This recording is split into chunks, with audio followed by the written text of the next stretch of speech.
When a woman has no one but God, it does not begin loudly. There is no announcement. No applause. No dramatic moment where everything suddenly makes sense. It begins quietly, often in pain. It begins on nights when her phone is silent, her room feels heavy, and her thoughts refuse to sleep. It begins when the people she trusted the most have walked away, misunderstood her, or chosen themselves over her. It begins when she realizes that explaining herself has become exhausting, and being strong all the time is no longer possible. When a woman has no one but God, she learns the difference between being surrounded and being supported. She may still be in the crowd, but she feels alone. She may still smile, but her heart carries unanswered questions. She may still function, but inside her, something is aching. At first, she resists it. She wonders why it had to be her. Why others seem to have help, connections, and safety nets, while she keeps falling and getting back up alone. She asks herself what she did wrong. She replays conversations. She blames herself for trusting too much, loving too deeply, staying too long. And then, slowly, she stops fighting the truth. She realizes that she has reached a place where people can no longer carry her. Not because she is unworthy, but because this part of the journey was never meant to be crowded. When a woman has no one but God, her tears change. They stop being cries for attention and become conversations with heaven. She may not know how to pray the right words, but her heart speaks anyway. Sometimes it's just silence. Sometimes it's sobbing. Sometimes it's a whisper that says, "God, I'm tired." And somehow, God understands all of it. In that lonely place, she begins to notice something strange. God is not rushing her healing. He is not interrupting her process. He is sitting with her in it. She starts to feel a kind of comfort that does not come from reassurance or advice. A peace that does not deny the pain but steadies her through it. A strength that does not shout, but holds. When a woman has no one but God, she stops pretending. There is no one left to impress. No image to protect.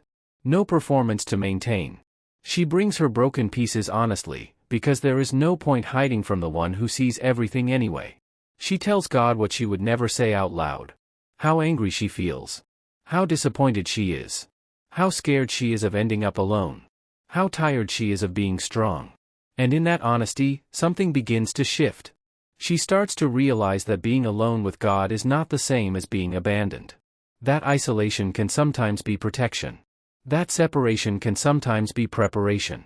When a woman has no one but God, she begins to unlearn certain habits. She stops chasing people who keep choosing distance. She stops over-explaining herself to those who are committed to misunderstanding her. She stops shrinking her needs just to keep others comfortable. She learns to sit with herself. To listen to her own thoughts. To recognize her own voice again. In the quiet, God starts rebuilding her from the inside out. Not all at once. Not dramatically. But intentionally.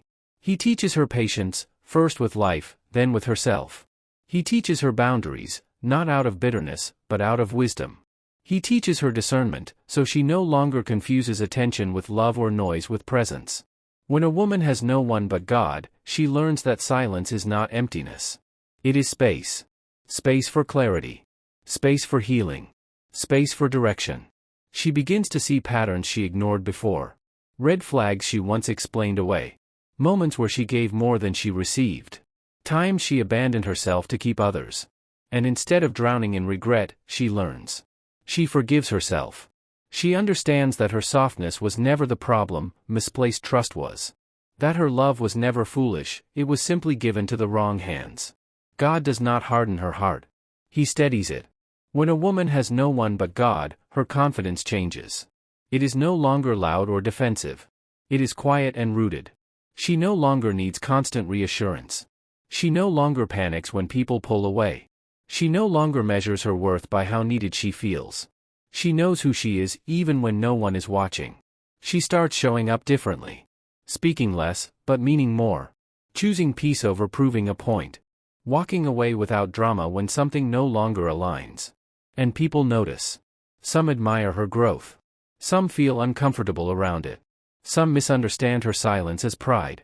But she is no longer concerned with how she is perceived, because she knows where she stands with God.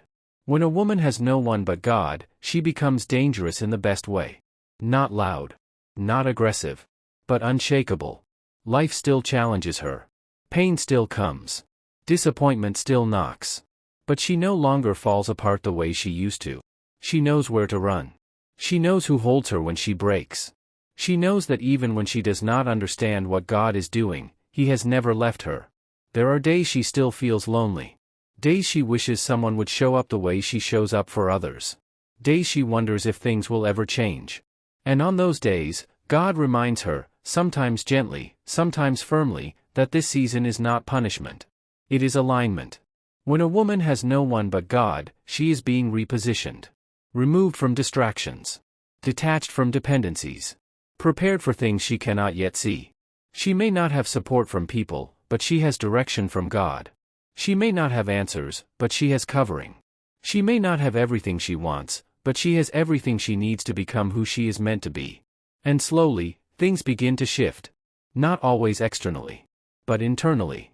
She stops begging for love and starts receiving it, from God first. She stops chasing validation and starts walking in purpose.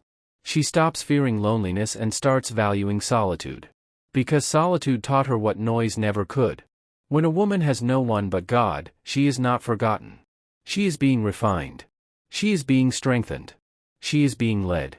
And one day, without warning, she will look back at this season and realize that it saved her. That the emptiness made room for truth. That the loneliness taught her intimacy with God. That the breaking shaped her into a woman who no longer settles for less than what aligns with her soul. When a woman has no one but God, God becomes enough. And when God becomes enough, everything else finds its rightful place. If this message spoke to you, don't keep it to yourself. Share it with someone who needs reassurance today. Subscribe for more deep, faith-centered reflections. And leave a comment, because your story matters too. You are not alone. God is with you. Always.